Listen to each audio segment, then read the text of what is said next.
Mac Show. We're going to recap Bulls Thunder and preview Bears Texans and NBA weekend. Plus, a new edition of the Yoni and Mac debate. That's all right now on the Yoni and Mac Show.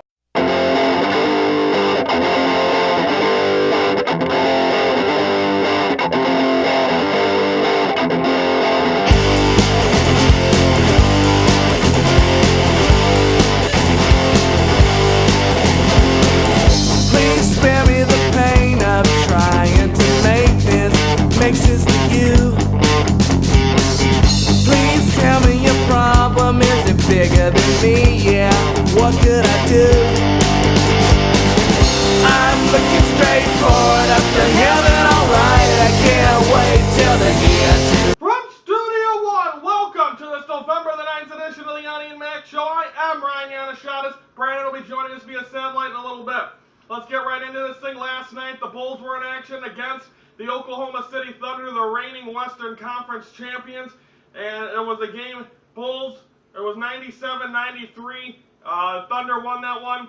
And it was mainly Kevin Durant putting the nail in the coffin in the fourth quarter, made a couple of beautiful shots. Reggie Miller even quoted that Dirk Nowitzki would be saying, "You stole my shot, son," to Kevin Durant on one of the final shots. They got some free throws, and the Thunder prevail in that one. Luol Deng gets 27 points, Kevin Durant had 24, and Serge Ibaka had 21. Now, again, this was a tough game for the Bulls, and I think this was going to be a big statement game. The Bulls did hang in with them. The Bulls had a lead at times. Then it seems like in the end of the game is when they started struggling, and Kevin Durant turned into the MVP quality player that he is. So that was the one tough thing for the Bulls in this game. They had it was a tough loss for them, but I think it's going to be interesting to see how they step up for the rest of this, from now on. Again, this is a tough game to lose as well, because it's one of them teams that can put you, if you win this game, gives you the chance, and people talk about you being one of the top teams in the NBA. Brandon, does this one hurt to the Thunder more than the one against the New Orleans Hornets? No, it doesn't. I think the Bulls came out hard tonight. They had a lot of turnovers. They played a lot better than the New Orleans game, and I think they came out good tonight. So I think it's a big contender game for them tonight. Well, you may say it don't. I think it does. I mean, this one, you're supposed to beat the Hornets, I know, but this is a game to prove yourself in the best in the NBA, and they did not do that. I mean, they played good, but just couldn't come up on top. They had their player. If Derrick Rose was in there, probably a different story and a better game, and I would love to see Russell Westbrook against Derrick Rose. Again, we'll be previewing their weekend game in a minute, but once again, the Thunder beat the Bulls in 97-93. Don't forget to like us on Facebook. All you have to do is go to the search box, type in the Yoni and Mac, or Yoni and Mac Show, and you'll find our page where you'll get all our shows and status updates. That is the Yoni and Mac Show on Facebook. Now it's time for the newest edition of the Yoni and Mac debate, where Brandon's going to defend why Brett Favre's better than Aaron Rodgers. I'm going to go the other way around. Brandon, I'm going to let you start first. Tell me why Brett Favre is better than Aaron Rodgers. Brett Favre is a lot better than Aaron Rodgers. He is a all-around quarterback. Aaron Rodgers, you don't throw the ball away. Brett Favre he is a Hall of Famer. He's a lot better in experience. Better players around him. Aaron Rodgers has a lot of players too, but I think Brett Favre is a lot better because he has more talent. He's a better quarterback, and he had more a lot of people around him. Help him out. He had a good offensive line. People who got stepped up. He had more accuracy. He's been playing a long time. That's why I think that he's better than Aaron Rodgers. Well, that's good and all, Brandon, and you could say all that stuff, and I'm going to go with this. I crunched some numbers, and I'm not a number cruncher, but this is what I did. Aaron Rodgers, this is up to date, has played 78 games, won 1,600 yards on the dot, or 1,600 completed passes out of 2,440. He has 19,789 yards, 157 touchdowns, 43 interceptions, and 189 sacks in his 8th season. Brett Favre in his career, 302 games, 6,300 yards or passes out of 10,169 attempts, 71,838 yards, 508 touchdowns, 336 interceptions, 525 sacks. He played for 20 years. For Aaron Rodgers to catch up to Brett Favre, this is what I did the math. He would have to play to catch up to 302 games. He'd have to play 14 seasons, and he'd have to get 336 completed passes per year, 3,718 yards per year, 25 touchdowns per year. He'd have to throw 20 or less interceptions, and he'd have to get sacked 23 or less times. So, but the thing is, a quarterback, it's hard for a guy. I mean, he's in his 8th season. There were a couple of years where he was behind Brett Favre. So, I mean, in that point, he does have more time. I'm going to say Aaron Rodgers is going to support Brett Favre. Brett Favre is going to be a Hall of Famer. My dad was just telling me last night, and I remember it. He's a guy that kept getting up, took hits.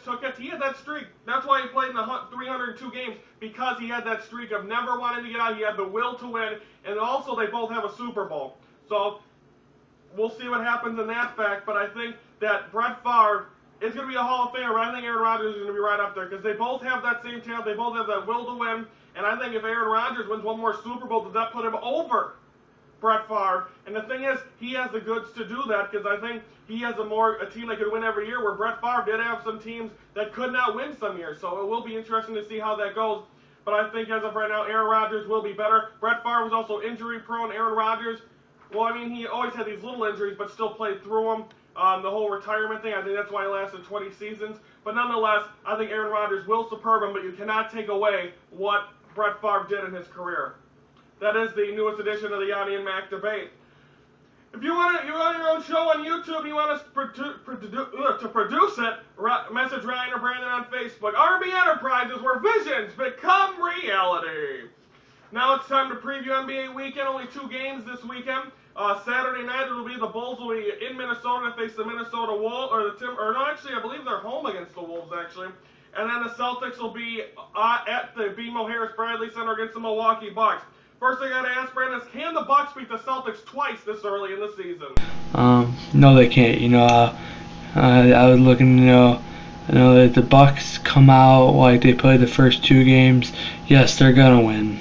I think they can. I think really, when you look at this team overall, the Bucks beat them in Boston. Now they come home to their house. I think it's going to be loud. You got to think there's going to be a lot of people there. So you got to think the favor is in the Bucks' hand. I think Brandon Jennings needs to lead this team. When they need the big shot, it seems like Brandon Jennings is there to make them. I think Tobias Harris has stepped up as well. This is a very good, I think this is a young team, but we'll see. The Celtics haven't been able to rebound from that opening night loss against the Miami Heat, so I think right now that's their struggle. But I think nonetheless this should be an interesting game.